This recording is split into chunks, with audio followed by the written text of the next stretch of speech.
Om Ajnanatimirandasya Jnananjana Shalakaya Chakshurunmilitam Dhena Tasmai Shri Gurave Namah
Let's move the chairs along the side so that I can see everybody sitting down. And everybody close. Yeah, we're going to go up to here, the chairs. See over here? And this side also. The ladies want to sit in chairs. And then move up, everybody move up. Like about 2 inches away from our seat.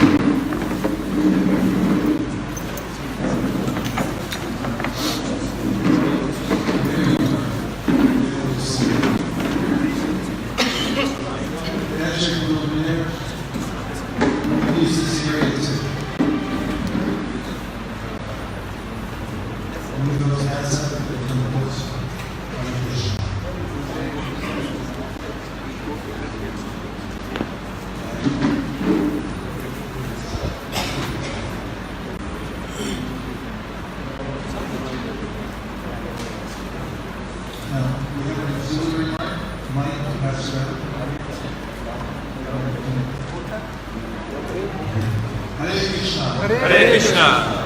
First off, my respectful Vaisesika to our Vaisesika and to all of you, you are Vaishnavas, you are the most worshipable in the universe. Thank you very much for coming today. I'm really touched to gather here today to talk about a discussion about Sankirtan, specifically about book distribution. And my goal today is to give some active and very practical tips and best practices so that when you leave here today, which will be very short, it's a very short seminar, that you'll have something to take with you, that will feel more confidence in distributing books, and will have some more tools that you might not have had before. I found in my practice of book distribution that if I could just take one good idea, one slight edge that can change the whole approach that I have. For instance, if I watch somebody and I see the way they're doing something and pick up one extra thing that they're doing, they can actually realign my process of distribution in such a way that I can increase. One piece of advice is that be a continual learner for book distribution. Never stop learning or think that you're done, that you figured it all out. There's always ways to improve. Krishna Guru, for some years, met with me in party to show me how to play the dumbbells to some degree. Has told me that in learning the dumbbell, once you think you're done, you're done. And similarly, any kind of learning. So, before I go to some of the practical items that I wanted to discuss with you today, Maybe the connection is not formed. Probably not getting the. It's not coming from the camera as far as I can tell. It is picking up from this phone. No, this is okay. But iPhone is not picking up sound from this one. By the way, can you hear what I'm saying now? Yeah, reconnect. Can you connect here? And also, I'd like to see if I can hear you. So, when I'm asking asking now is why you came here today. Almost looking like it is getting from the internal mic of this one. It is not Did you just want to getting get in the from shade for a little while, or was there a specific reason that you were interested in coming here today? Where's the mic? Here it comes.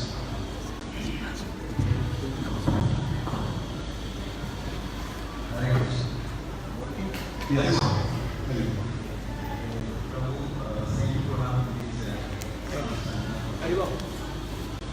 So the question is, how? No, don't ask the question yet. Just tell me why you came here today. Yes. Why? Why did you come? How I can keep doing book distribution Oh, I see. How you can keep doing what you for should. my rest of the life. How old are you now? 70. You can do it.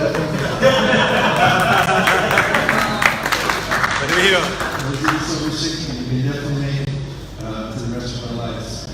I'm very certain.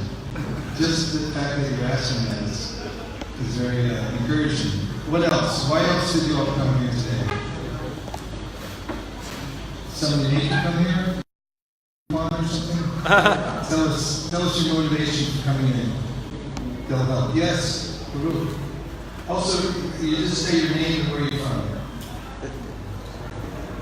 Bishop, my name is Vaisesika from Germany. Germany.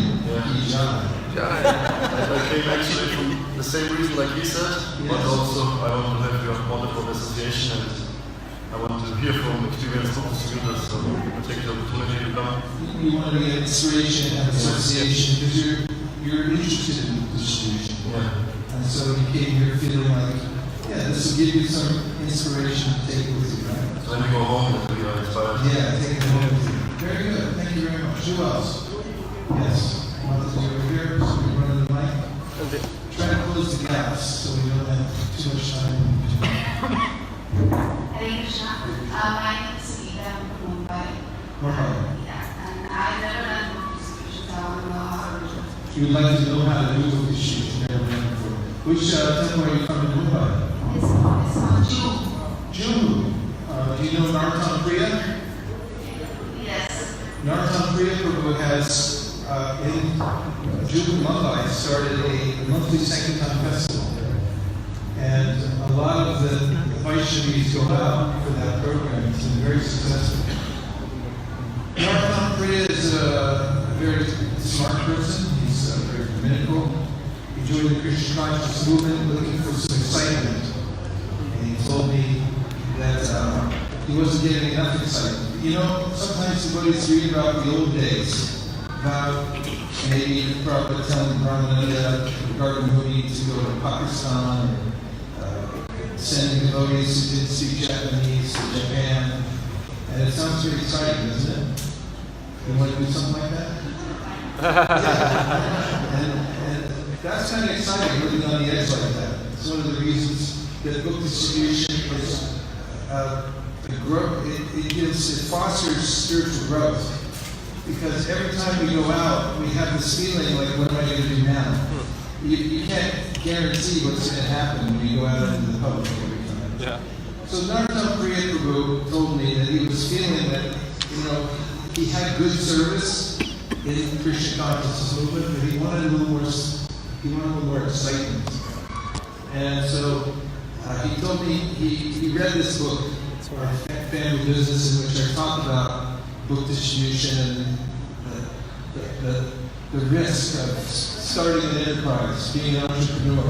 And he thought, this is for me. So he started the program in Mumbai Juhu himself. And the last time I looked, they had about 60 devotees. There were congregational devotees that would come together at least once a month for book distribution. They've become very successful there. A lot of training available and things like that. That's something you might want to check into. I'll talk a little bit about the ways in which, the easy ways that you can distribute books today too, that you could also take with you today. For instance, just as a spontaneous presentation, did you know that it's easier to distribute a book to someone that doesn't speak your language than it is to distribute a book to somebody who does speak your language? It sounds counterintuitive, doesn't it? It seems like if I speak the language well, that I would be able to articulate better, and I would be able to distribute more books because I know the people that know the language. I'm saying that's not true. I'm saying that if you don't know the language and you don't know the culture, there's a very efficient way to distribute books in that place that's easier than if you did speak the language. Does anybody want to challenge me on that? Do you disagree? Does it make you angry? Would you like to rise up and revolt against this? You're also passive to it. See if there is any difference. Well, as an example, you would like to revolt.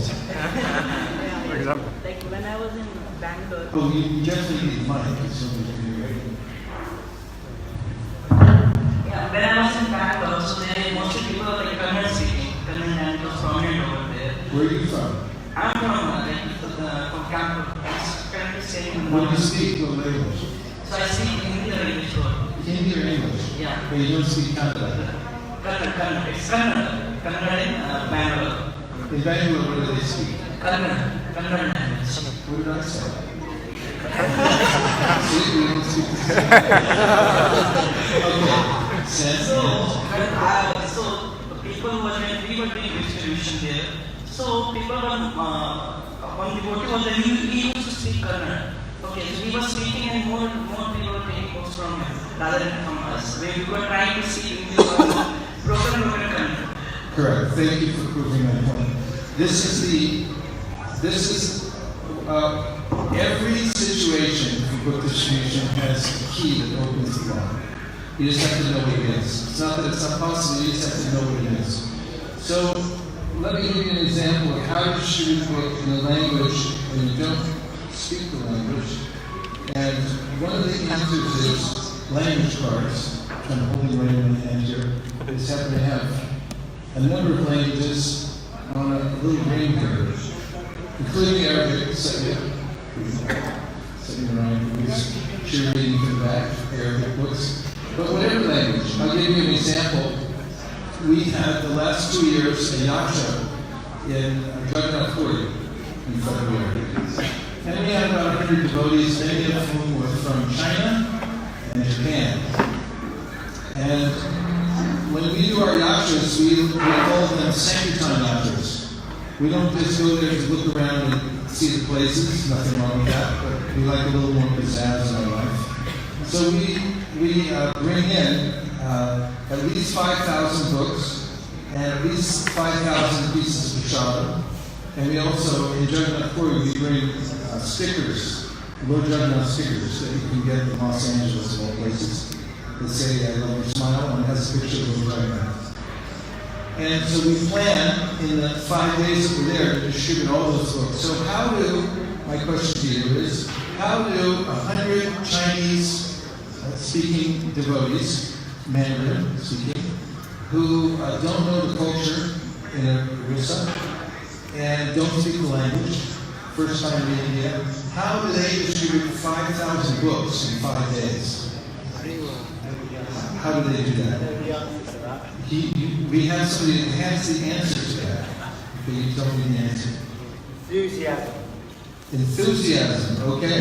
I would half agree with that. I would say that would be 50%. The other is a small technology. Yes? Second? Well, I'd say language cards and a wrist. That would help.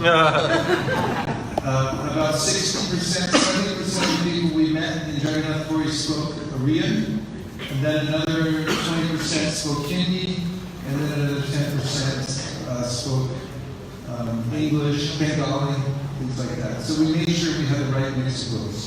Because when you hand somebody a book in their language, no matter where you are on the planet, they'll appreciate that you went to the trouble to translate. And it's no small thing. First of all, it's no small thing for Prabhupada to put the books together in the first place. Anybody here written a book, put it together? 1, 2. Okay, was it easy? On a scale of 1 to 10? 11. It was an 11. Even putting a pamphlet together is not easy, and getting it all right. But to speak of a book, Prabhupada put together over 80 books. That's impossible. What to speak of getting it translated in other languages? That's extremely difficult. But we have it. This is amazing. Don't take it for granted. Get these books when you can. If you know you're going to a place that has people that speak a particular language, make sure you get the books. So that's what we did in preparation. Because one of the laws of book distribution, number 2 law is get books. Because as many of you know, we did exhaustive studies at universities all over the world, double-blind studies, and we consulted some of the world's topmost experts, and we found out that you can't distribute books that you don't have. So if you have the books in the language that you need, then you're in a good position. Now, the next thing is, how are you going to communicate what you want the person to do? And that is what Secretary Prabhu just told us, is language cards. These are easy to obtain. They happen to be on our website, distributebooks.com. And you can download from any language that we have books for. You can download these cards. You can have them laminated if you like. And you can carry them with you. And in the case of Jagannath Puri, there were just a couple other little parts of the key to open the lock. And we figured that out on the first day. So each one of the devotees took a book bag full of books with various languages in it. They also took some prasadam and some stickers. And now, how will a Chinese person approach a local arena and present the book? Well, we figured out, and there's always the right combination, because it's a cultural thing. In Rissa, before you do anything spiritual, you take off your shoes. And we found this out the hard way, because one day we were having Harinam in a remote part of Rissa, and the devotees were wearing their shoes as we were walking along the street. And somebody in a motorcycle stopped and got off and he started screaming at us. And we weren't sure what it was until someone told us that he's angry because you're chanting Harinam and you're wearing shoes.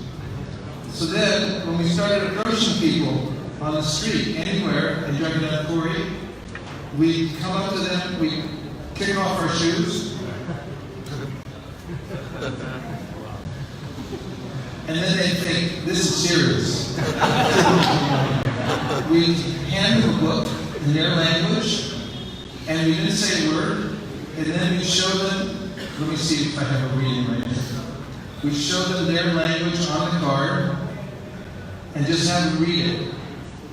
And then they would go and get a donation, and they bring it back and give the donation, and they give the prasadam, and we also give them a Jagannath sticker. Now this works anywhere in the world. You don't necessarily have to kick your shoes off, but if you know one word in their language, this is an amazing way that opens people up. For instance, if you meet somebody who speaks Mandarin, and you just know how to say hello, like, ni hao. They'll stop.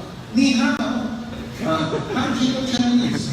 And once you hand them the book, and then you hand them the card, the psychology is they know that you know that they know what it means. And there's no real discussion necessary. It's just yes or no. And generally, because people are so appreciative that you were able to accommodate their language, the language they speak, by giving the book in their language, and that you had clear communication on a card to hand them, they would be very happy to take the book and give a donation.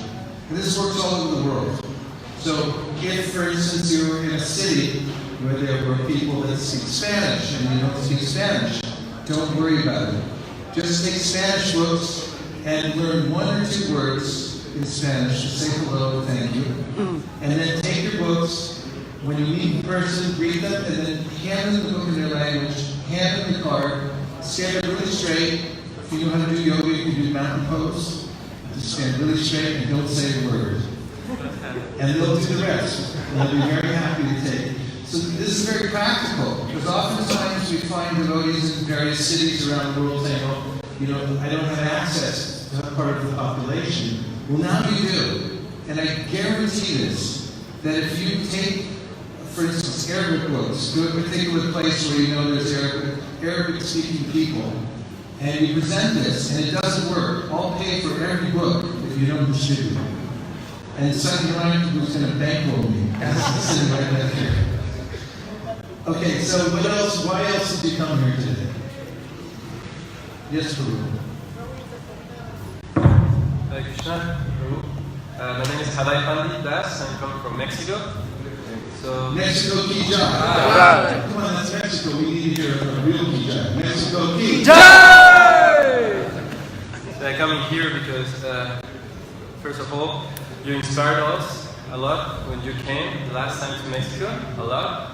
So also, Navina Prabhu, it's a great honor to be with you. So we are very happy, and we have been distributing books for the last 10 years, and we want to keep going, doing. And it's very important for us in Mexico. So that's it. That's great. You have a program in Mexico which is very focused on reading the books. There's a training center in Mexico. In Guanajuato? It's near Guanajuato. The city, Cuerámaro. What's it called? Cuerámaro. You went there. Yeah. I can't hear him. Guaramaru. Guaramaru? Guaramaru, yeah. Guaramaru is a training center. A young devotees come there and they spend time deeply studying Prabhupada's books. And then on weekends they go out together on excursions and they set up a table, have harinam, and they distribute books to the local people. We went to Guanajuato. Yeah, nearby. Yeah.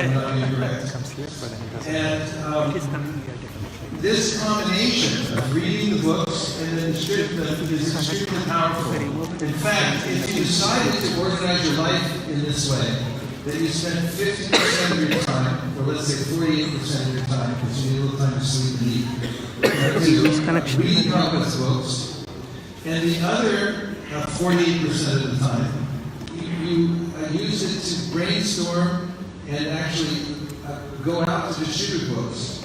This would be a very balanced lifestyle. Because hearing and chanting is fortifying, is it not? It's the lifeblood of our Krishna consciousness movement. Am I correct? Yes. Well, who could prove that through Shastra? This is the lifeblood. Many of you said yes. Let's hear. I want to hear some Shastra that proves that our main business is hearing and chanting. Okay, give him the mic. He's going to present it officially to the rest of us. Hare Nama, Hare Nama, Hare Nama, Hare Nama, Kiva, Kalunasti, Vanasti, Vanasti, Vagatir, Ananta. Explain it, please.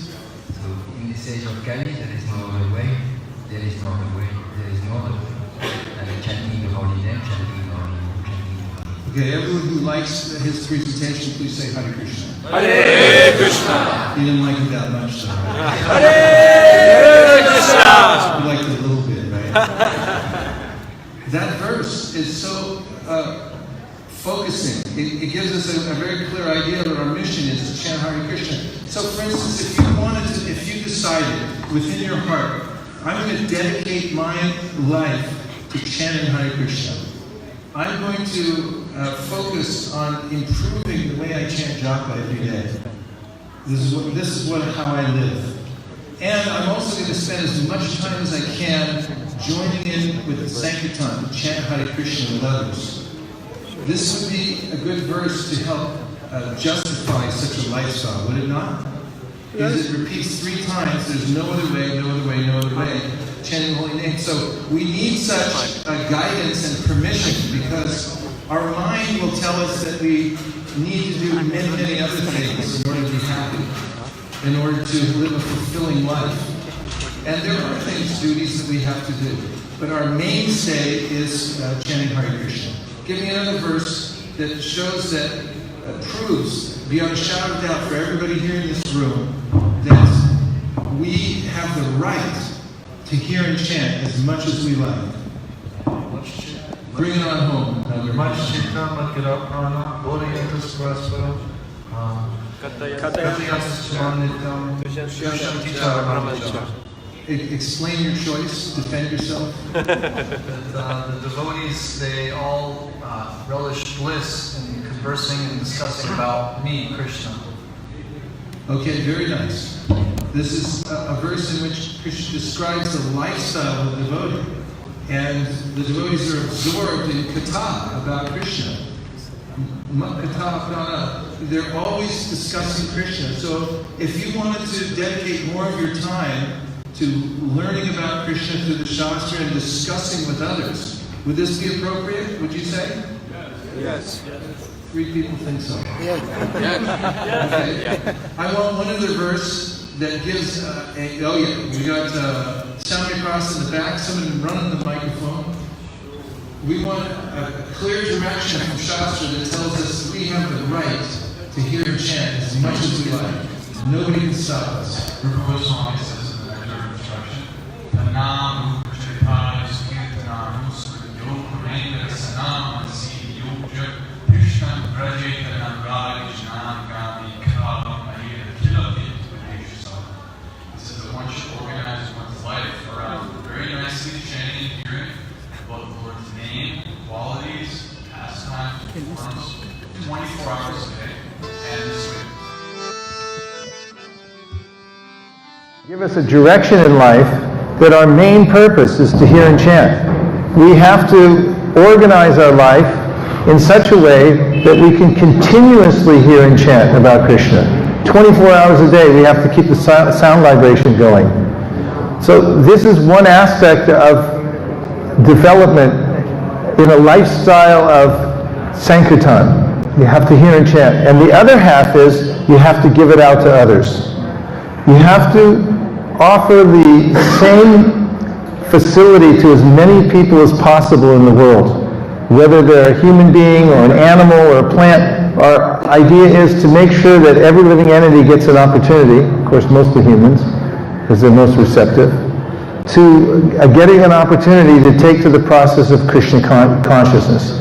What are some of the things that we want to give to people, that we have to give to the human beings on the planet, which they can understand and take up Krishna consciousness? Somebody name one. Well, let me give you a clue.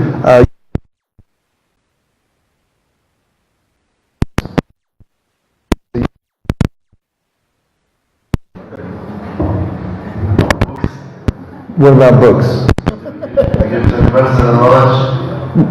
So what should we do with the books? Besides read them? Do what? Correct. Everyone who likes that, please say Hare Krishna. Yeah. Okay, so we can distribute books. Books are very convenient for distribution. In fact, I would argue that that's one of the reasons people take the trouble to put a book together. So, Ryan Prabhu and others have printed books.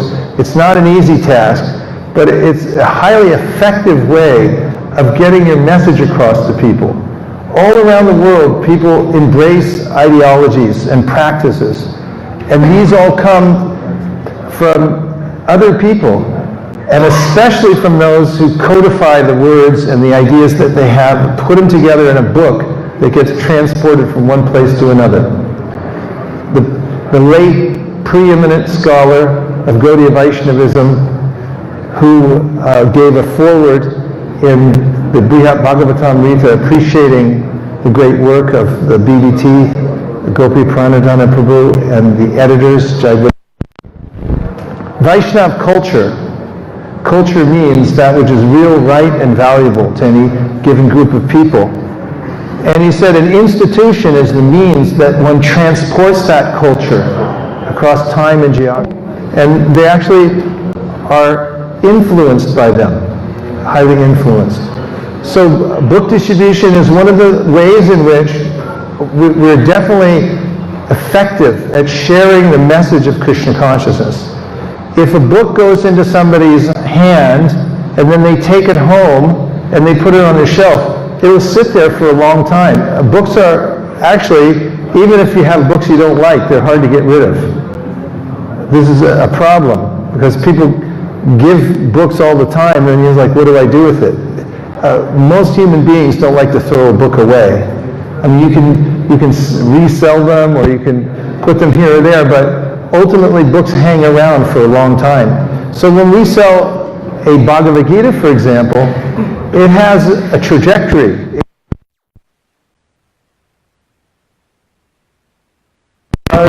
Offices,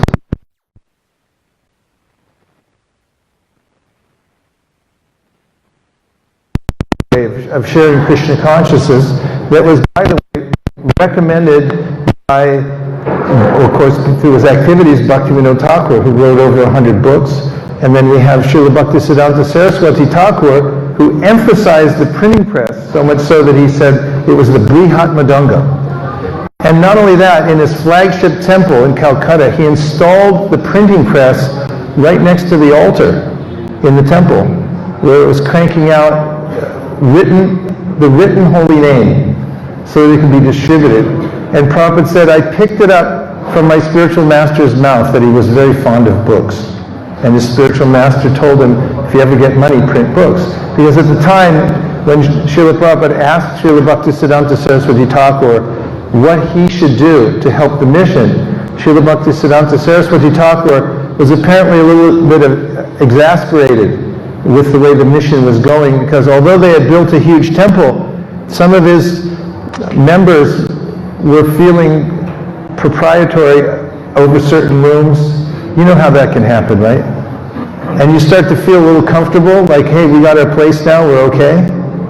Srila Bhaktisiddhanta used to say, we were better off in Altadanga, which was a slum when they lived very simply, actually a meager material existence, but they had verve. They were going out to teach Krishna consciousness to as many people as possible. That's what makes a community vibrant, is that spirit. So Prabhupada showed that you can transport these books from one place to another. He came alone through America, but what he took the trouble to bring with him were trunkloads of books, not much else. I always wondered how he did that, because, I mean, when I'm traveling, I try to bring as few things as possible, because it's hard to move them around, right?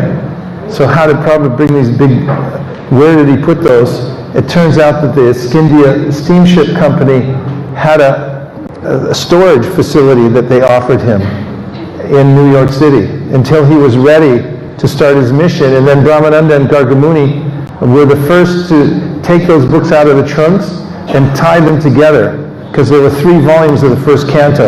So Prabhupada had them tie them together and get them ready to go out into the world. So there's a whole history of the written word. It's been going on in human society since history is recorded. Humans wrote things on various mediums, and the paper book has been around, especially in mass production, since a man named Gutenberg invented a printing press that could print Bibles in larger quantity than they were before. What were they before? They were copying by hand.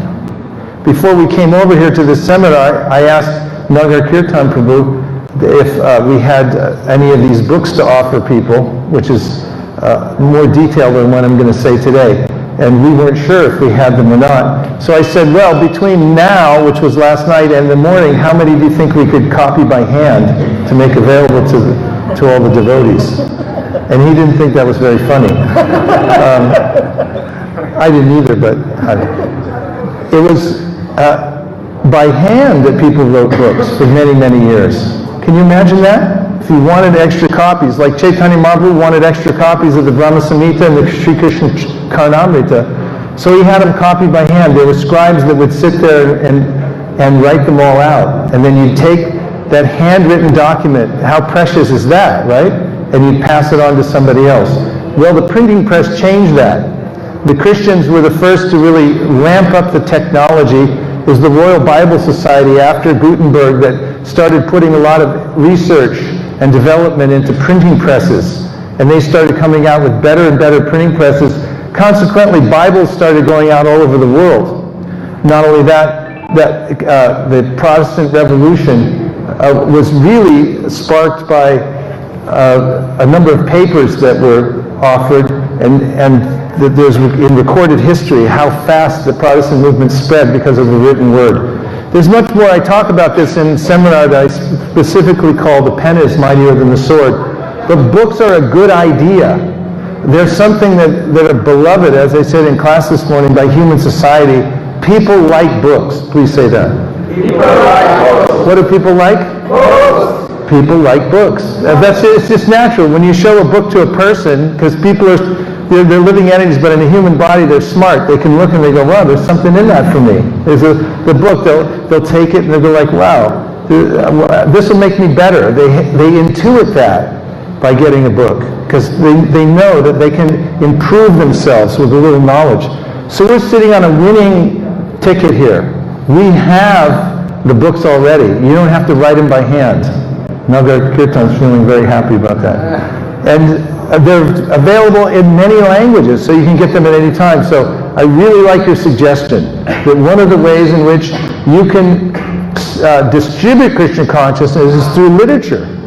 Feel free to embrace this concept. It's something that the acharyas liked very much. All our acharyas contribute in a literary way. And in our immediate sampradaya, which by the way means to give, it's gift giving, it means to give something out, they've all emphasized the printing and distribution of books. Srila Prabhupada was relentless about it. Everywhere he went, he emphasized it. So you all can feel free to embrace the concept of book distribution, take it up as much as you like and develop it. So very good suggestion. I would like to add also that we're finding that the public chanting, the Harinam Sankirtan, and book distribution go very well together. Just recently we did an experiment. What other questions do you have? It's the best devotee book ever. Yes. 1, 2. You have your hand up too. Yes, will you go ahead? And then Mataji over here. And then 3 here. Hare Krishna Prabhuji, thank you so much for the wonderful lecture. It was very inspiring. I wanted to share 2 experiences.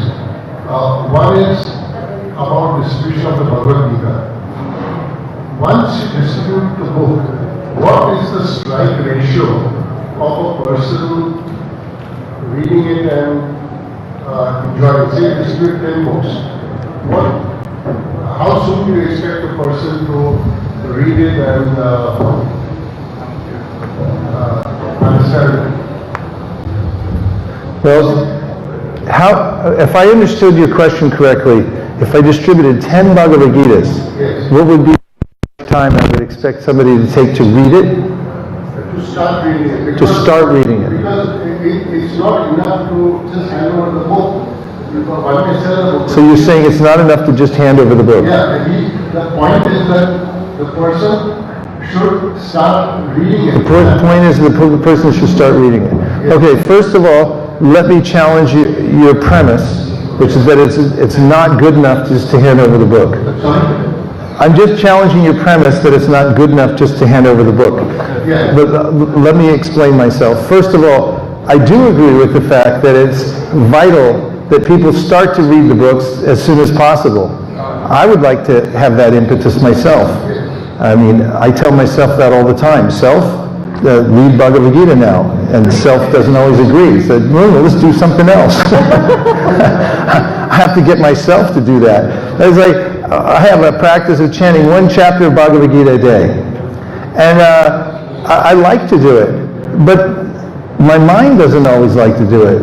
Sometimes my mind says, no, you got other things to do. If you don't answer that email, then you'll be ostracized. You'll probably be kicked out of the movement, and who knows what else might happen. So then I think, I'll put it off, reading my chapter of Bhagavad Gita. What to speak of somebody who's starting from zero, who has no conception of what the Bhagavad Gita is? That doesn't necessarily mean then that there's no point to handing the book over. Wait, just let me finish. Prabhupada answered this, and I included in my book. He said, even if that person isn't ready to start reading the book, he said, it may be meant for someone else. And that happened to me. My friend Richie Corsa, I was in high school, junior in high school. I was sitting at home meditating on a candle flame, chanting Om. And I was sitting there, and Richie Corsa came to my house in Lafayette, suburban Lafayette, California. And I had this thing going on, because I'd read plenty of impersonalist literature that Richie and me are one. So I figured when he knocked on my door, he would know what I was thinking. I knew what he was thinking. We're all one. So I didn't even answer the door. And Richie yelled through the door. He said, listen, I bought this book. It was a Back to Godhead magazine. I bought this magazine from a Hare Krishna. He took my last 50 cents. And he said, I don't want it, but I know you're into this stuff. So I'm leaving it for you. And he left it outside my door. And so after Richie had left, after I finished my meditation, I went out, I grabbed the magazine, I looked at it and said, this is it. The magazine wasn't meant for Richie. He's still not a devotee, but every time I meet him, he said, listen, he calls me Willie, that was my name. He said, listen, Willie, if I don't ever do anything good in my life, and it looks like I may not, at least I did one good thing. I brought you to religion, you know. So he's happy. And so these books have a life of their own. They're actually deities. They go out into the world and they find their way into people's homes. Now, having said that, I wrote 2 chapters near the end of the book. One chapter was called The Penny Principle. So the Penny Principle is about Agyata Sukriti.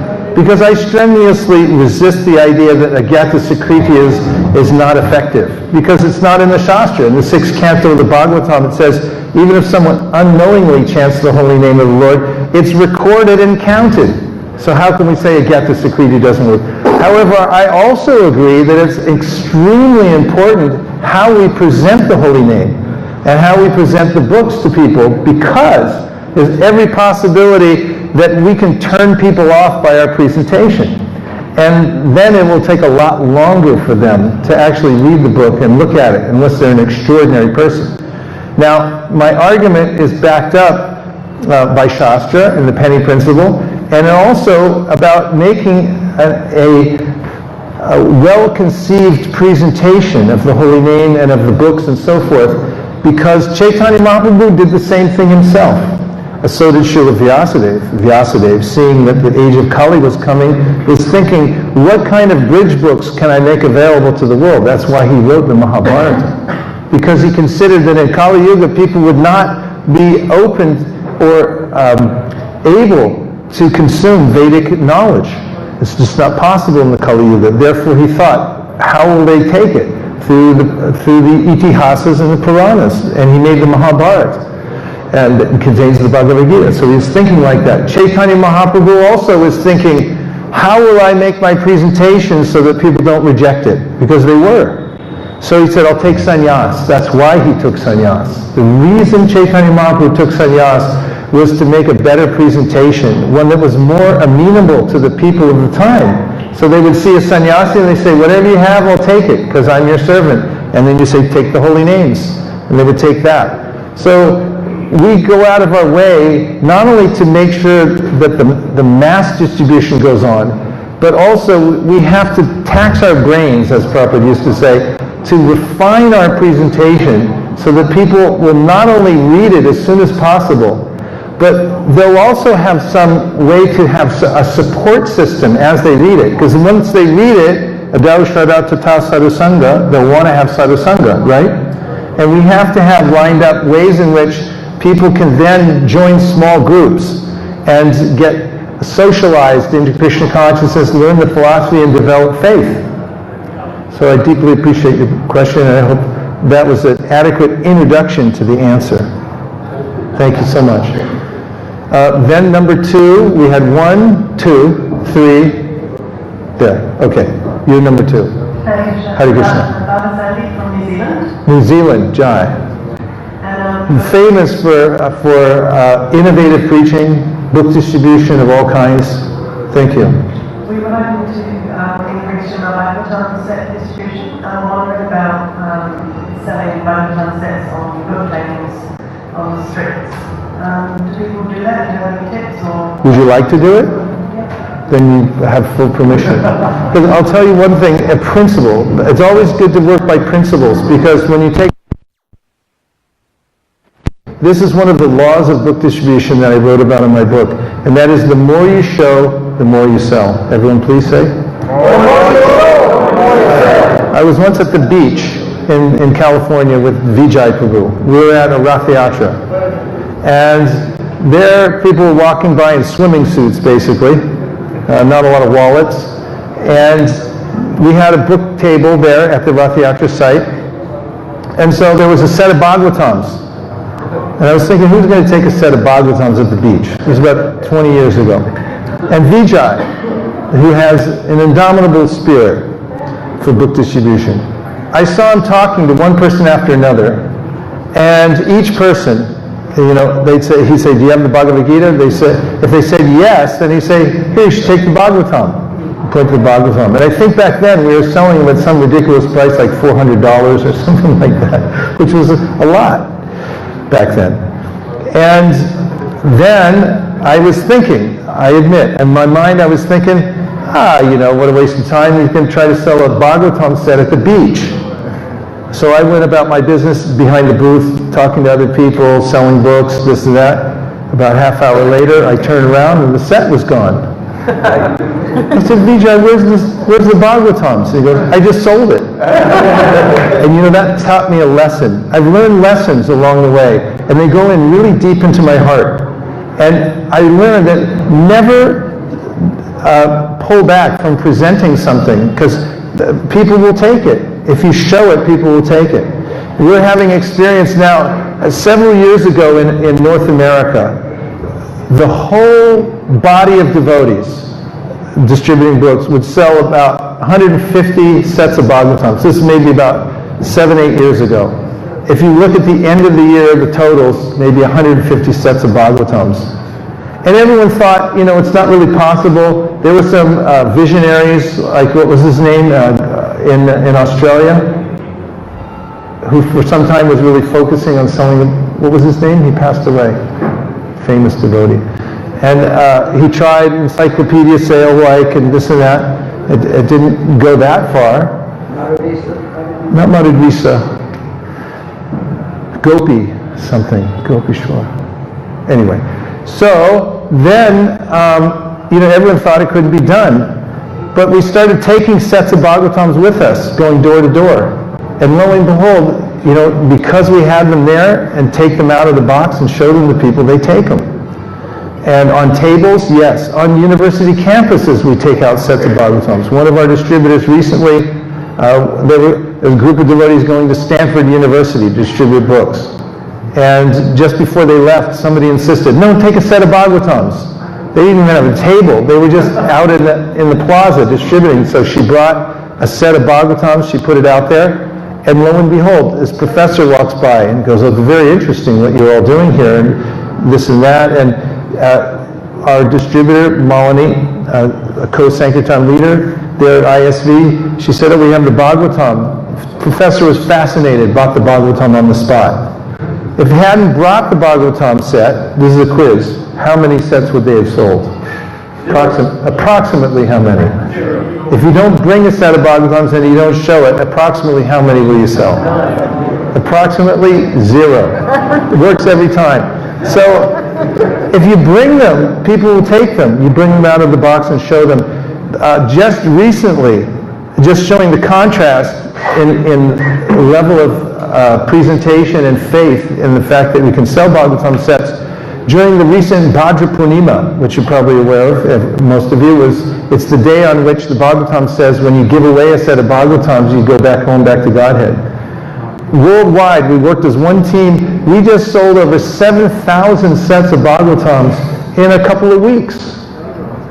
And in North America now, there are temple communities that sell upwards of 1,500 sets in a year. Because they concentrate on it, they're bringing them out, they're showing them to people. So my answer is an emphatic yes. You can sell Bhagavatam sets you show them, you bring them out and make the presentation, and people will take them. I just tell you an interesting thing I've observed. One of the reasons that people don't take Bhagavatam sets is they don't know where to put them.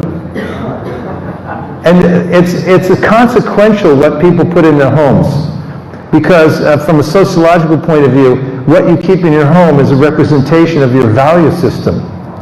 So when you take a set of Bhagavatams, it takes up a lot of space, right? And you ask people to put it in their house, they're thinking, what does that say about me? That I have this Bhagavatam set in my house. I mean, I'm going to have to admit, number one, I'm spiritual. Number two, I'm a Hare Krishna. And plus, you have to get rid of a lot of other junk in order to accommodate it. So people have a little hesitation, and it's very much analogous to the whole process of devotional service and moving anartas. To move Krishna into our life, we have to move, or when we do move Krishna into our life, many other things move out. You had another point. Yes? One or two sentences describe Sri Bhagavatam to a Westerner on the street? Well, first of all, you could just say, this is the all the spiritual knowledge in one book. And you can describe how the Vedas, you can tell them what the Vedas are, the ancient texts, wisdom texts, that describe the entire process of self-realization from all different angles, meant for all different kinds of people in the world. It's a huge project. But on that tree, and it's considered to be a tree, there's a fruit that comes out. And the fruit is this book, this 18,000 verses, which precisely describe the most effective means of self-realization in this age. That presentation is something that will be effective. And show them the pictures too. So they look at the pictures. It's one of the genius presentations that Prabhupada made in making sure pictures are in there. When you show the pictures, people become attracted. So possible. Yes, number 3, right here. Is everyone okay? Yes. 2 people's okay, okay. Do you need to stand up for a minute? Okay, stand up. Everyone stand up. Okay, raise your hands in the air as high as you can. Higher. Reach up there and say, Go Ranga. Okay, let's try it again. Reach up as high as you can. Say, Go Ranga. One more time, but a little louder so you can scare the people outside. They'll come running over and see what's happening. 1, 2, 3. Okay, now turn to somebody next to you that you haven't met before and introduce yourself. Don't dare talk to a friend of yours. Find somebody you haven't... Introduce yourself to somebody you never met.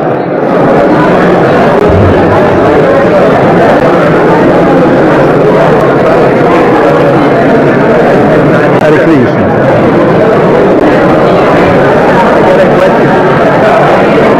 You know, I live in Puerto Rico. Oh yeah. The economy is very low. Yeah. So I like to distribute sets of Bhagavatam, but sometimes they're expensive. They're subsidized. Get them subsidized. I don't get this. It means have somebody else pay for them from a rich country. Get a rich country to pay for them so that you can do them for really cheap. That's the way. Where I can get them cheaper. Well, get somebody to pay for them. Like in America or Europe, make a cause so people give money to help subsidize, right? Okay. Fan, you recommend it. You can try it, yeah. If you can hear me, raise your hand. If you can hear me, raise your hands. If you can hear me, raise your hands. If you can hear me, raise your hand. Okay, let's sit down for a sec. You awake everybody. I was sleeping.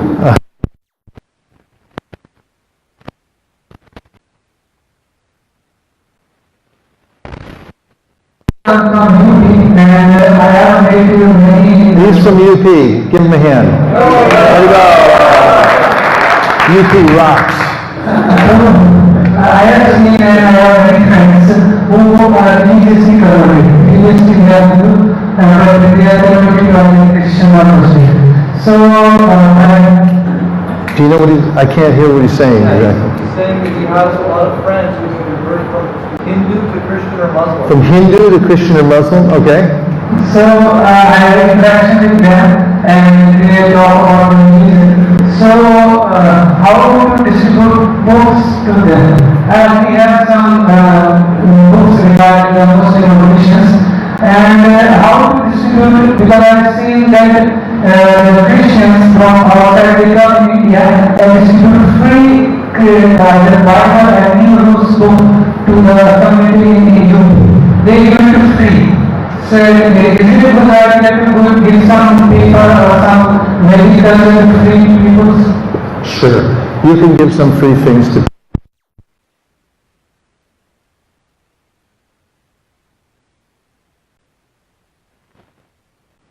rarely with just free books.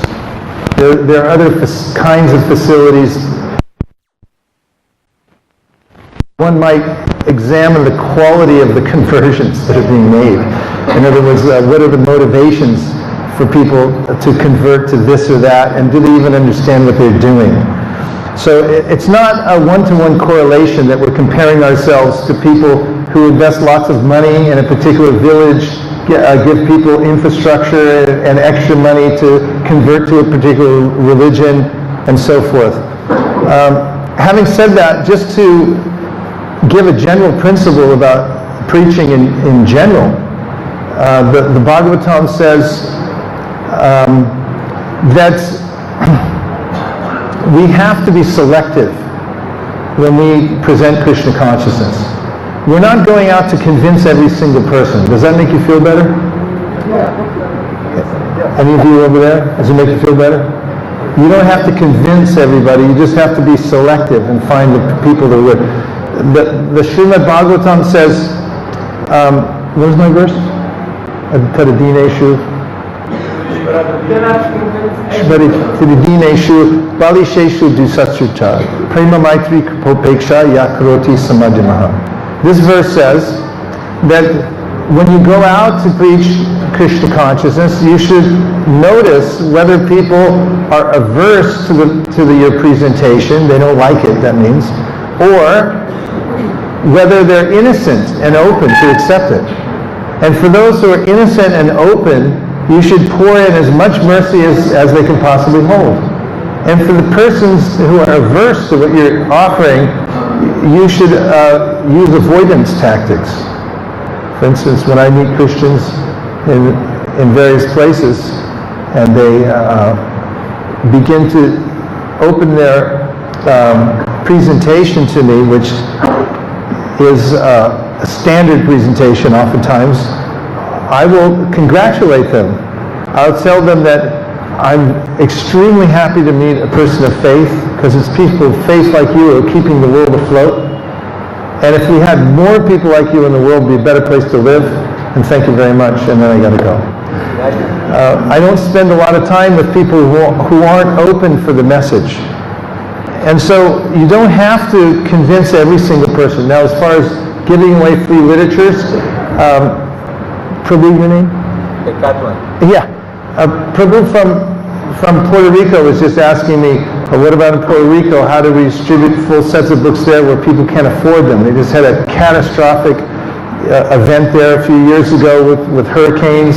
The economy's a little bit down, and to say the least, can they afford it? Get them subsidized. Prabhupada did this all the time in the DVT. For countries that couldn't afford books, that couldn't pay high-end retail for books, he would reduce the price. And we've done this many times and continue to do it. We get books subsidized.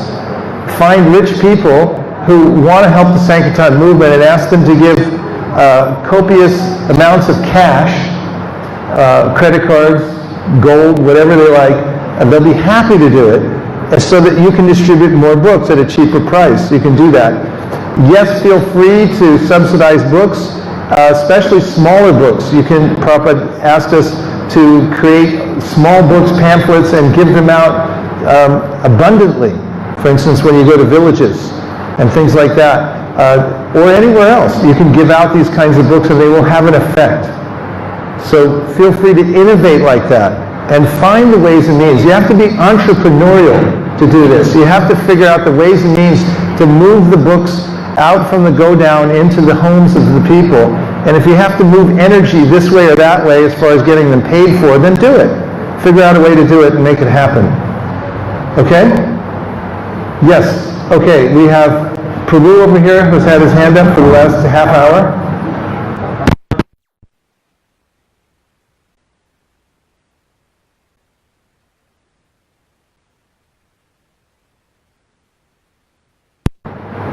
I'm Dasa and we went to all the universities in the United States and they sold departments, whole sets, 2 sets in mornings and sometimes Marge would do 3 sets in one morning like that.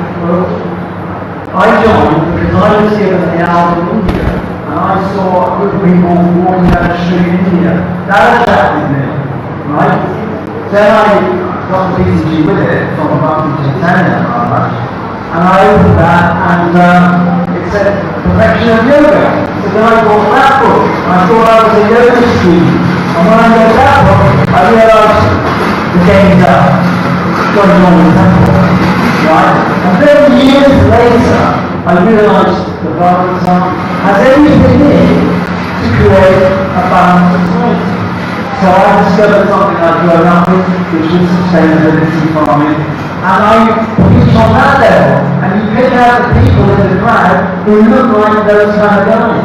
And you go over to them, and you can hit them straight away with that line. Any line that you like, any aspect of Christian consciousness that you like, you can hit them with that. You get the right people. I don't think it. Because they're all looking for a solution.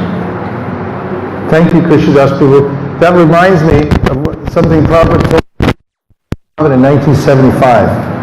We had a book distribution party, and the leader of our party asked Prabhupada how we should be training other devotees how to distribute books. Prabhupada said, teach them to be sincere. And then he went like this. He said, because the master within the heart will inform them how to do it. And he said, every devotee has his or her own genius. And if they're sincere and they try, then Krishna will inform them. So you can hear from Krishnadas Prabhu's enthusiasm and the ways in which he's had success that this is the case. When you have enthusiasm and you try, Krishna will help you. Now there was a couple more. Yes, Prabhu? Okay. Hare Krishna. Thank you very much for a wonderful presentation. My question is, what should all persons on continued inspiration from a book distribution by taking your time from the hectic preaching schedule? Taking your time from hectic? Preaching schedule. Preaching what? To do book distribution, because be afforded the opportunity at least once a month to go out with a group of devotees so they feel safe and present Krishna consciousness to others and have that experience of depending on Krishna. This is the exhalation. The inhalation comes when we have experiences that are otherworldly when we go out. As an example, I mentioned our presentation in New York recently when we went out with about 65 devotees on the street and we organized it the best that we possibly could. Part of that was to, at the end, have everyone come back to a central location, which in this case was the Bhakti Center, the most convenient place we could do it. And we had prasadam together, and then we sat in a circle and we passed the microphone around, and we had everyone talk about their experiences. And this is the most fascinating part of the day, whenever we do this all around the world. Because a percentage of the devotees had gone out for their first time. And they would say things like, I was a little bit afraid to go out, but when I went out, I saw what it was. I didn't know if I could do it, but somebody came up to me and said, what book are you holding? Or they had experiences that helped them break through the false expectations that they had held before. And they felt liberated and exhilarated, and they're bringing these kinds of realizations to bear in a group setting. And this is what I call the oxygen that makes a temple vibrant. everyone in the temple has to have this experience. Oftentimes when we do our mini festivals, I'm fascinated by seeing the faces of the people when that is the people along the street who stop to observe and become absorbed in the chanting, and then they want to go into one of the book booths. And just watching them fills me up with encouragement, because I see the change in their face. They're listening and they're thinking that trustees and developer of many different foreign language books, including Arabic and Japanese, Chinese, Japanese, Korean, Vietnamese, Turkish, Hebrew. And that's a nice segue into my question. But anybody who appreciates the service he's doing, rendering these books into Vanish Line, please say Hare Krishna. They like it. You're well liked around these parts, aren't you? Thank you all for your blessings. Probably going to talk about foreign language book distribution. I just wanted to comment or add one point is, some of the distributors here may be wondering, well, where do I find some arrows in where I am, or Japanese or Chinese? If you go in any medium-sized city or larger city, all of the universities are packed with language speakers from the Middle East and the Far East, and all of the tourist areas are just packed with them. So what Vaisesika was talking about earlier, just setting up a table in these areas is just remarkable, because when people are coming from other countries, they miss home, they miss their home, and when they see a book in their mother tongue, it moves them very much. And we're finding this is especially true with Arabs or Muslims. They can't believe that we translated something into their sacred Arabic language. No one gives them anything in Arabic. Believe it or not, of all the 14 languages I have, Arabic is the fastest selling language in the season. So they're everywhere, but just in tourist place and universities and packed. And it's a wonderful experience. Masalam. Salam alaikum salam. Madhava kifelak. Alhamdulillah. Allahu Akbar. It's all you need in life. Big box for a garage full of Arabic books and your Arabic card. And your life will be fascinating. I was going door to door down in Southern California. I think we were out of San Diego that day. And we're going door to door. So I met this Gujarati couple. They were so uninterested, because they were familiar with the Bhagavatam, and it's just stories, and we already know all this. And I was so dejected, because you meet an Indian couple and you think, oh yeah, great. But then I walked downstairs and I met these 4 students from Yemen. They were in there smoking cigarettes, eating chicken, and drinking Coca-Cola. And they saw me at the door in my dhoti, and they go, hey! And I was like, salam alaikum, alaikum salam, marhaba, kifelak, alhamdulillah. They said, come on in. And I sat down with them. Chicken, cigarettes, Coca-Cola, and I showed them the Bhagavad Gita. They were so fascinated. Each one of them took a Bhagavad Gita, gave me $20, and when I walked, it was an apartment building, so when I was walking out of the building and down the street, they came back on the back porch and they were waving goodbye to me. And I was just remembering the contrast. The Gujaratis were there. Nothing wrong with Gujaratis. They're the best people in the world. In fact, I can say more about that in a minute. But I'm just saying, in any given time, keep awareness of where you are, Vaisesika. Then there's you don't know who these people are. And so if you present and you're ready for everyone, I think about it like Arjuna. Before Kurukshetra, he was informed, and Yudhishthira was informed, you have to have all the weapons from the Devas. You're not going to be able to win Kurukshetra unless you have all the weapons. So they picked Arjuna because he had a connection to heaven with Indra. So he went there. There was a passageway to get up to heaven. I'm not sure where that is, but he made it. And there, he was bequeathed these various weapons. And of course, he fought with Shiva that time, and he got the Shiva's weapon out of respect. Shiva bequeathed his weapon. And when Kurukshetra came, he was ready. He was armed with all these special mantras. So similarly, book distribution, you have to arm yourself. You have to internally prepare yourself, and externally you have to learn how to present to different kinds of people out of compassion, so you can close the gap. And you can also be revolutionary. One foreign language book. I have another recollection of this Muslim mullah that I met when I was at a weekend market. He had the whole getup, and he had the long beard and the special hat, mullah hat, and the whole thing. And I said, "Salam alaikum, alaikum salam, marhaba kifilak, alhamdulillah, Allahu Akbar." And he said, "Praise Allah." And I said, "Praise Allah." And he said, "You pray every day?" And I said, 16 times. And he came over and he gave me a big hug. And we had a Farsi book, because it's Satyanarayana Prabhu. He made these Farsi books. And so I gave him the Farsi book. He freaked out. He was so happy.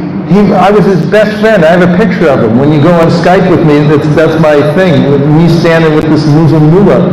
He took that book back to Afghanistan. How else are you going to get into Afghanistan? You distribute these books to people all over the world. They take them back in one at a time. That will cause a revolution. One book can change the world. What to speak of thousands and millions. So this is our strategy. And these books are potent, and they're in various languages. So get these books, invest in them, put them in your home. Smart Prabhu. Do you speak any Japanese? Can you tell us about that? Do I speak Japanese? Any Japanese? Well, I do speak some Japanese, yes. However, before I came here, that when I go on the street to distribute books in Japan, I pretend like I don't speak Japanese. And that's better. I remember I told you, the first thing I said, it's easier to distribute a book when you don't know the language. And what I do is, I walk up to people like a really dumb American, which is not hard to emulate. I walk up and I say, "Are you Japanese?" 97% of the people in Japan are Japanese. It's not a multicultural society. "Are you Japanese?" And they're like, "Yeah." And then I talk in English, and they go out of their way. When we teach these seminars in various places, we call them the SOS, Sankirtan Orientation Seminars. And we have a card that shows exactly how to distribute a book. We teach a method that I guarantee will work for everyone but Indians. And I'll tell you how to distribute Bhagavad Gita's to Indians. But afterwards,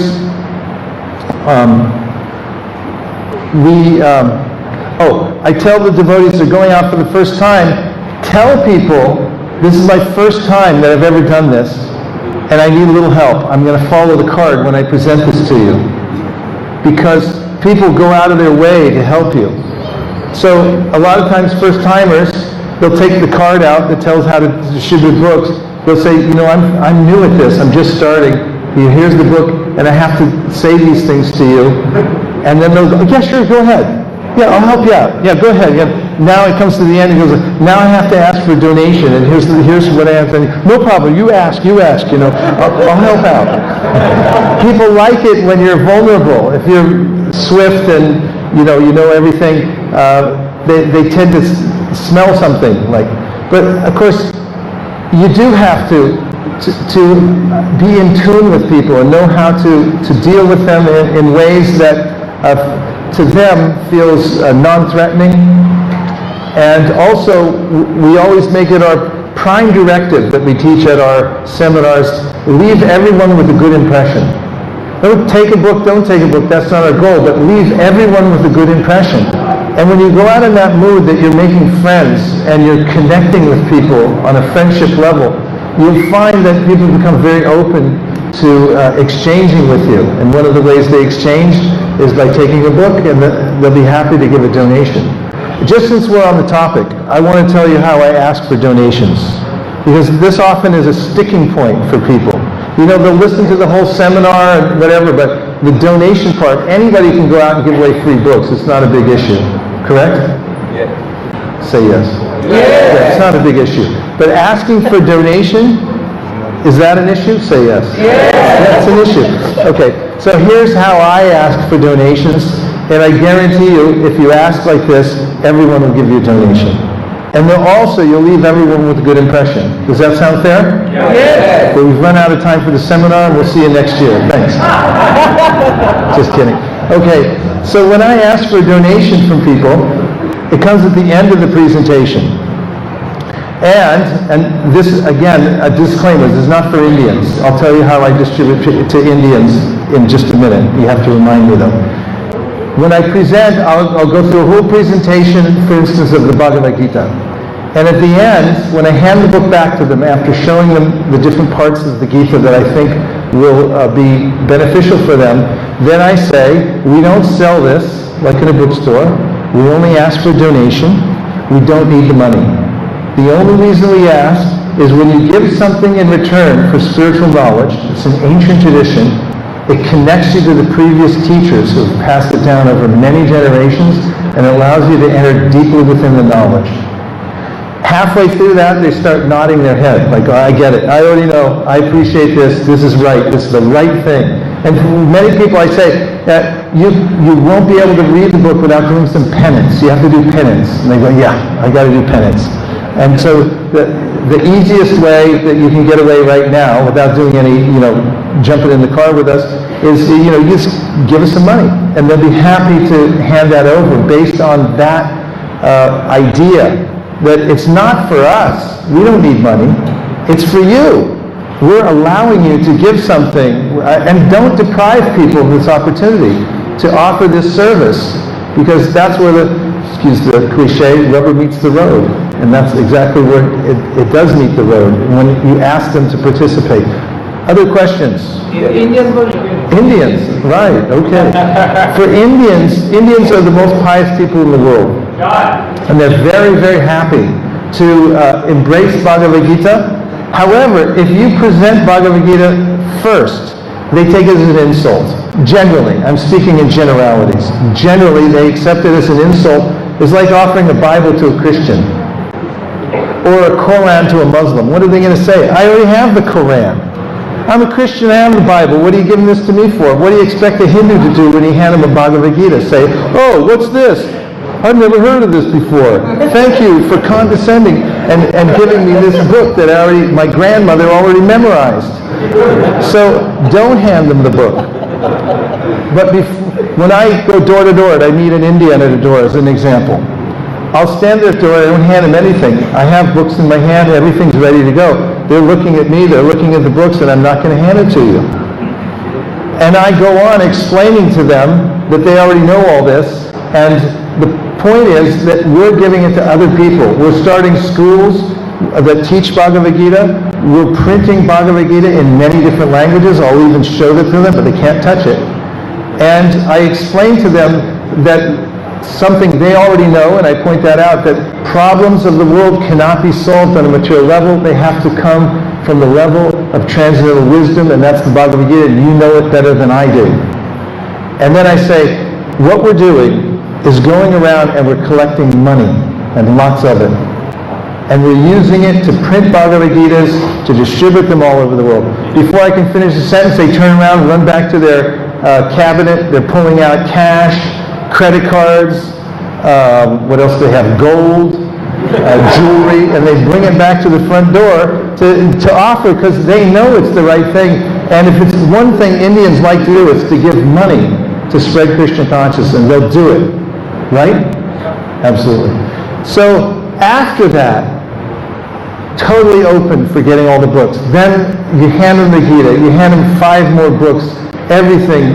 They'll be very happy to accept it, based on the fact that you honored the fact that they already know this. This is their culture. So this is a generality. I would say that applies especially to distributing Bhagavad Gita. We did it here a few years ago. In front of the Krishna Balaram Mandir, we had about 5-10 devotees on last Ekadashi of Kartik. We distributed 1,000 Bhagavad Gitas in a few hours. And the way we did it was similar to what I just described. And the other thing we added was we carried hundis around with us, because every Indian knows what a hundi looks like and what it's for. So we had devotees holding hundis, and when we asked for the donation, we just say, here, put it in the hundi. So that worked. Also, Bhagavatams. Indians will take Bhagavatam sets, and it requires that you spend some time with them and explain especially how it's good for the family, for the kids, to read Bhagavatam, to grow up with the Bhagavatam. And don't get me started on Kids Sankirtan, because that's one of my the projects that's very dear to my heart. Kids love Sankirtan, they love book distribution, and they're fully capable of going out and distributing books. Yes, Lavina Prabhu. Yeah, the marathon is coming up. Can you say something?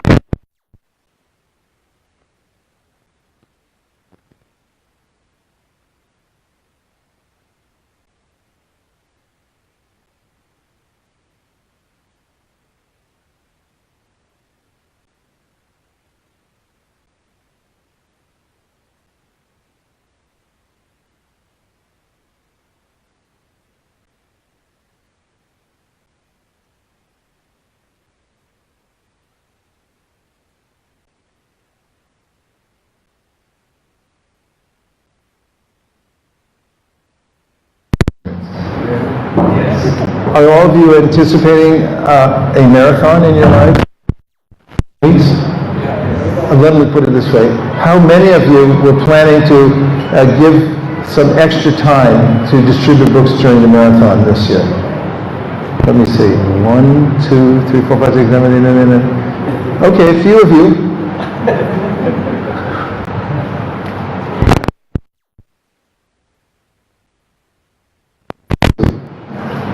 Balance so that you can be most effective, and make sure that you're in good association and that you have everything that you need to take part in the marathon.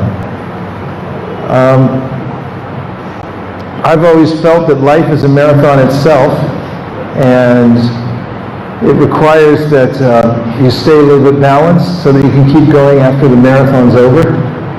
That's important. Oh my goodness.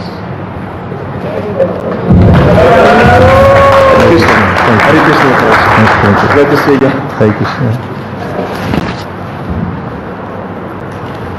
Hare Krishna.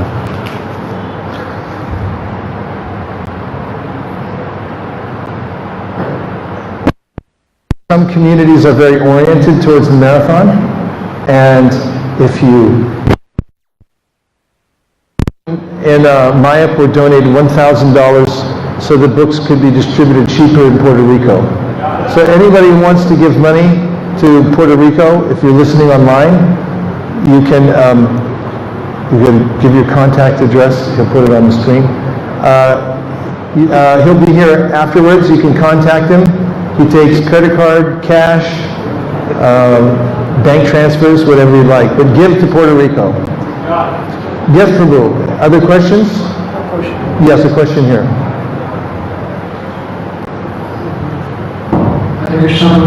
My name is Shiva. I'm from Gujarat. You're where? Gujarat. Gujarat. Kamcho. Have you faced any Jain people in Jain? Yeah? Jain. Jainism religion is there. So I belong to Jainism only. So I follow Krishna consciousness since last year. So I'm going to distribute programs that we are Jain people. Jain people. Yes. Yes. And they like it, right? They are not accepting I see. Well, if you find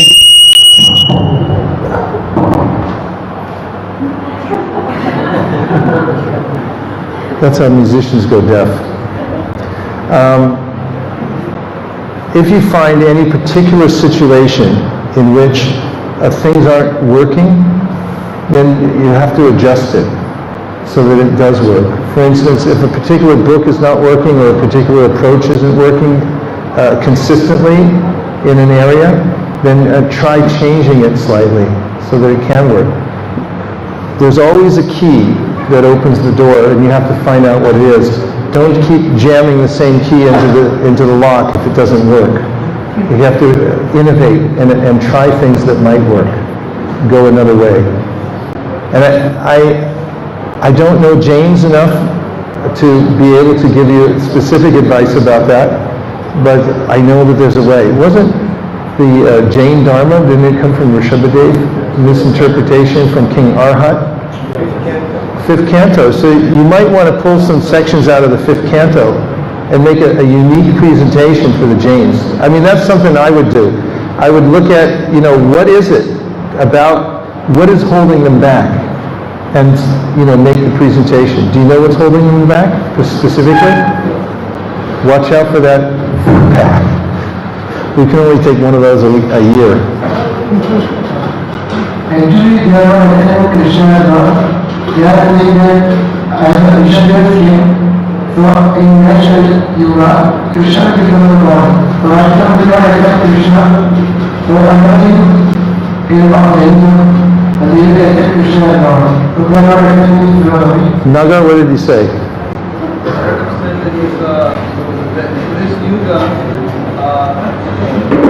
In this yuga, something about this yuga that Rishabdev is the Lord, and then the next yuga, Rishabdev is the Lord in this age. and he's going to come back in the next yuga, is that right? That's a wide open. Just present Rishabdev. No? We accept that. Departure vahita shantanamati peta dipayate varvata heta samana dharma yastadrage vahita vishnachaya vipati. Govindamari purusham tamaham jami. Yes. Actually, they are following the teaching of Rishabdev is we carry about, and they are following another Rishabdev. So in Bhagavad 8 canto or end of 5th canto, Prabhupada has written that Rishabdev, there are no Rishabdevs. These Rishabdevs are following this is not clear. They're not clear. They are not accepting the Brahmana only. They are not accepting Rishabdev. The Rishabdev will become another Rishabdev. Well, there must be other adjustments. I have to think about it a little bit. I'll discuss it with Navina. Last point, and then we're going to close with two last points. 1, 2, and then we have...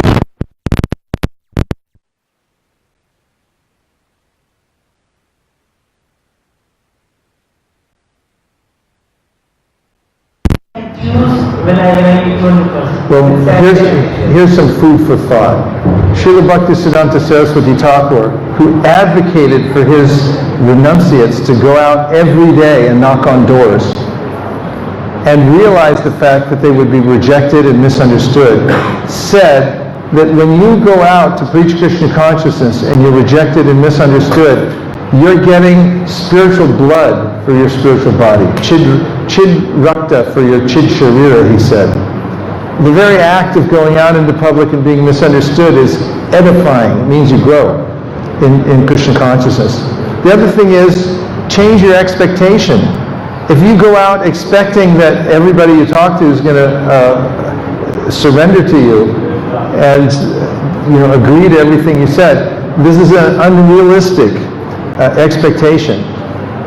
Change your expectation and you're free to go out and present Krishna consciousness without that burden. So oftentimes people think, I have to perform in a certain way, and I also have to distribute books when I go out. That's not true.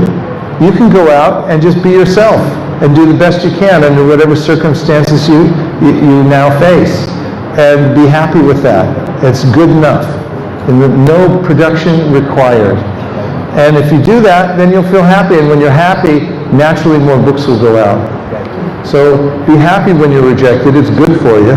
And second of all, I was starting to talk about kids. But I just give you an example. When the kids' party first started going out, they got rejected at a door they went to. and the leader of the party, Kameshwari Devi Dasi, sat them all down at the playground right next to it, and they had a conversation for about a half an hour what it means to be rejected. And they were able to take it on board. How many people you know that have MBAs or PhDs that have ever learned how to be rejected? It's not very common. We learn that on Sankirtan. We go out as beggars, and we're rejected, we're misunderstood, we're opposed. And when we do that, we grow. Actually, in the Nectar of Devotion, it is said that, well, Prabhupada writes, and this is in Bhakti Rasamrita Sindhu, obviously, that one of the ways that you become Krishna's friend is you go out and take this risk to present Krishna consciousness to others. This is one of the ways that you actually develop the rasa of friendship with Krishna. I mean, who would you consider more friendly to you than a person who goes out to try to teach other people about you? And that's friendship. And when you're misunderstood and so forth, take shelter of Krishna within your heart. And when you learn how to process rejection, you become unstoppable. Because the only thing that stops us is our own minds. When we think, oh, I can't do it. That's not true. And define what it is anyway. Just go out and try to do the best you can and do the right thing, and Krishna will enliven you from within your heart. And don't take big expectations. Boy, we're really running down on time now. Prabhu, because we have some dignitaries here. Hare Krishna. First of all, I would like to thank you very much for very inspirational talk.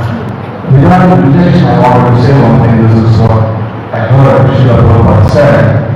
He said, one day you might be going and distributing books, but no one would have bought the books. And you might have returned home with rejection that no one bought the books. But don't worry. Krishna is seeing how good you have used that time in the service. Very nice. Very nice. And by the way, every time you sell a book, a BVT book, you're building another brick for the TLVP. Because Prabhupada set up this system for ISKCON. This is not well known, but it is to people who read my book.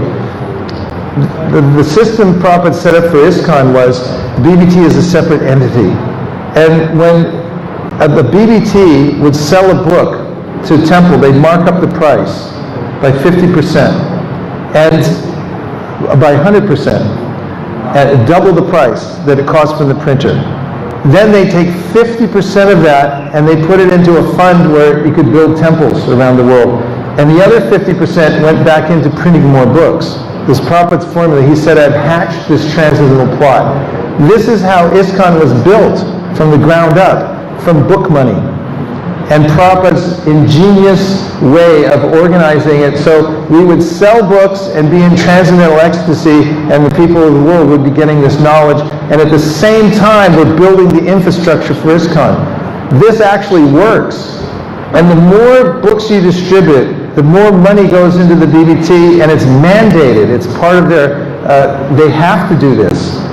They give a certain percentage that goes into the building fund, and that's going into TLVP right now. So when you're selling books, imagine the person who bought the book, they give $1. Then a portion of that goes into a brick in the TLVP. They get eternal benefit for that, and a book. That's not a bad deal. Eternal benefit and a book. Okay. We thank you very much for attending. We have just 5 minutes left. So we're going to end with a little kirtan. If we can locate that madanga, unless it was purloined. It's still here? Hare Krishna, Krishna Krishna, Hare Hare, Hare Rama, Rama Rama, Hare Hare. Hare Krishna, Hare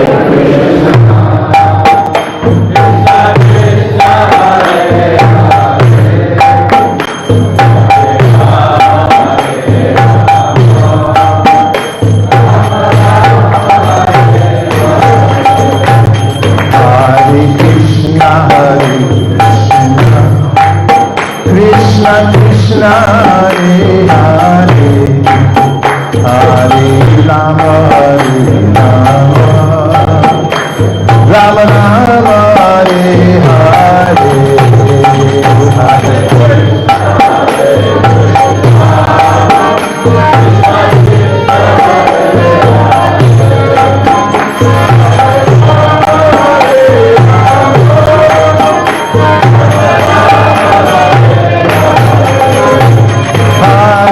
Krishna Hare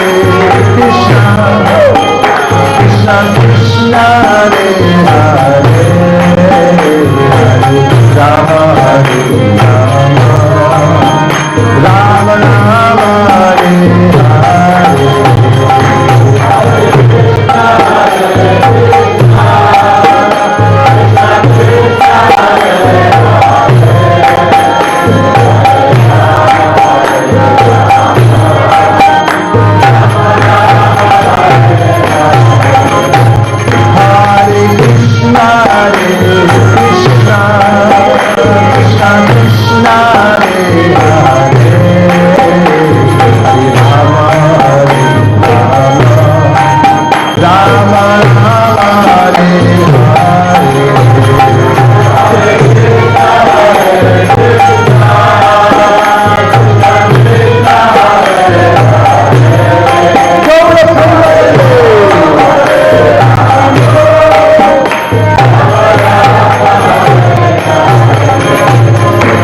Krishna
Pranam Mahalibhyo Vaishnavebhyo Namo Namaha. Thank you very much, everyone. Keep the vibration going, work as a team, and do the right thing. Get books, distribute books, and read them all day long as much as possible, and chant Hare Krishna before the sun comes up. Go Premanande.